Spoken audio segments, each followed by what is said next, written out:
saat ini kita akan belajar bersama walaupun kita tetap tinggal di rumah karena kita menghadapi pandemi COVID-19. Kita bisa belajar bersama dengan sang inovator. Oke, anak-anak, sebelumnya subscribe dulu ya channel sang inovator, sehingga nanti akan kami sampaikan materi-materi pembelajaran ekonomi selanjutnya.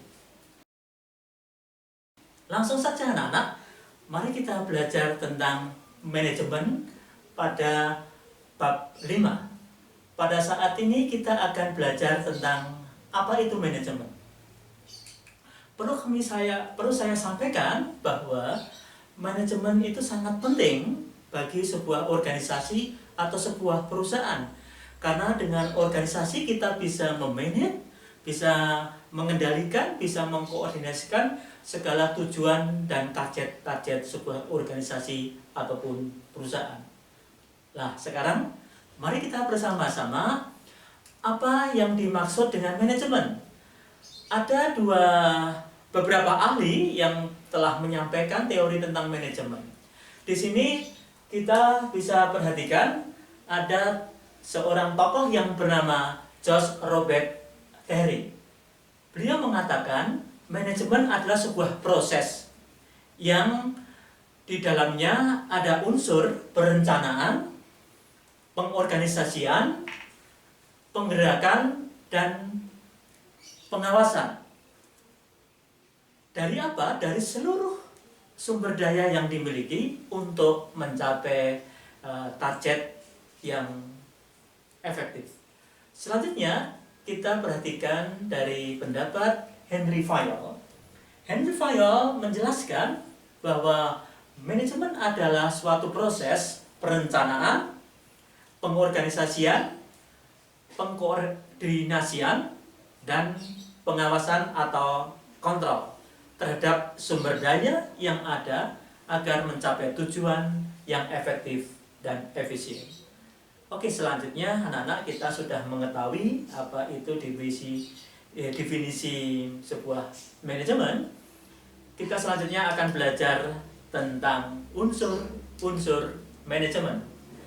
Ada 6 unsur di dalam teori manajemen. Unsur yang pertama adalah human atau manusia.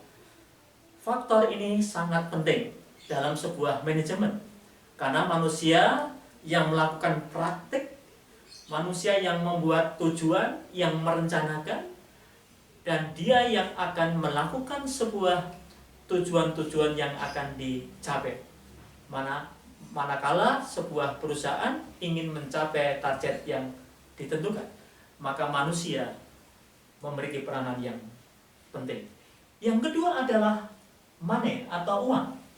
Uang merupakan unsur manajemen yang sangat berpengaruh karena hasil kegiatan dapat diukur dari jumlah yang beredar di suatu perusahaan. Unsur uang dapat menjadi alat dalam sebuah proses mencapai tujuan. Karena dengan uang, sebuah usaha membiayai operasionalnya seperti membayar gaji, membeli bahan, biaya kos produksi, dan sebagainya. Selanjutnya yang ketiga adalah material atau bahan. Bahan ini terdiri dari bahan setengah jadi maupun barang jadi. Unsur material merupakan faktor penting dalam dunia usaha karena material ini yang akan diproses, diolah menjadi sebuah produk yang berkualitas. Yang selanjutnya adalah mesin. Mesin suatu teknologi, suatu alat yang digunakan dalam proses produksi atau membantu manusia di dalam melakukan kegiatan yang sulit menjadi lebih mudah dan lebih cepat. Maka mesin diperlukan dalam sebuah manajemen. Kemudian selanjutnya yang kelima adalah metode. Metode adalah sebuah cara atau sistem dalam proses sebuah kerja sebuah perusahaan atau organisasi dalam mencapai tujuan sasarannya. Sehingga metode ini harus tepat, harus dirancang sedemikian rupa sehingga kegiatan bisa berjalan dengan baik. Kemudian yang keenam adalah market. Apa itu market, anak-anak? Market adalah sebuah pasar atau tempat untuk menawarkan produk yang dihasilkan oleh sebuah perusahaan. Bisa produk berupa fisik atau produk-produk berupa jasa. Oleh karena itu, pemasaran sangat penting menjadi ujung tombak kesuksesan sebuah perusahaan. Maka perusahaan mampu menguasai pasar, mampu menghasilkan produk-produk yang berkualitas, yang diminati dan diingini oleh konsumen. Demikian beberapa unsur yang harus kita perhatikan. Oleh karena itu, saya ingatkan kembali anak-anak, di sini ada 6 unsur. Oke, yang pertama adalah 1, diulangi, man, manusia atau human. Yang kedua adalah uang.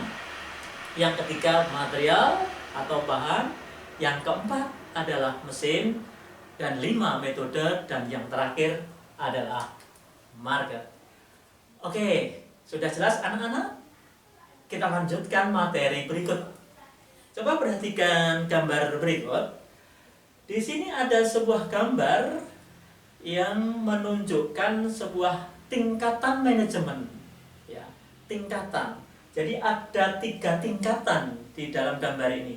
Yang pertama adalah top management, yang kedua middle, yang paling bawah adalah first line management. Jadi semacam piramid. Jadi gambar piramid yang dimana yang pertama menunjukkan top, yang kedua middle, yang terakhir adalah first line. Selanjutnya kita bahas bersama-sama anak-anak yang dimaksud dengan top management itu seperti apa. Top management adalah manajemen paling tertinggi atau puncak. Ya. Seorang yang berkedudukan di top management, dia harus memiliki keterampilan konsep. Ya. Dengan tugasnya dia memimpin sebuah organisasi secara keseluruhan agar terbentuk teamwork kerja yang bagus. Oke, contoh seperti apa yang dimaksud dengan top management? Seperti dewan direktur, presiden direktur, atau kepala perwakilan, atau kepala divisi. Itu contoh-contoh jabatan sebagai top management.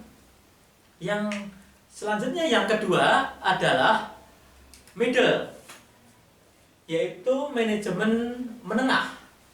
Manajemen menengah ini menjadi penghubung antara top manajemen dan bottom atau first line management, menjadi penghubung atau perantara. Sehingga di dalam jabatan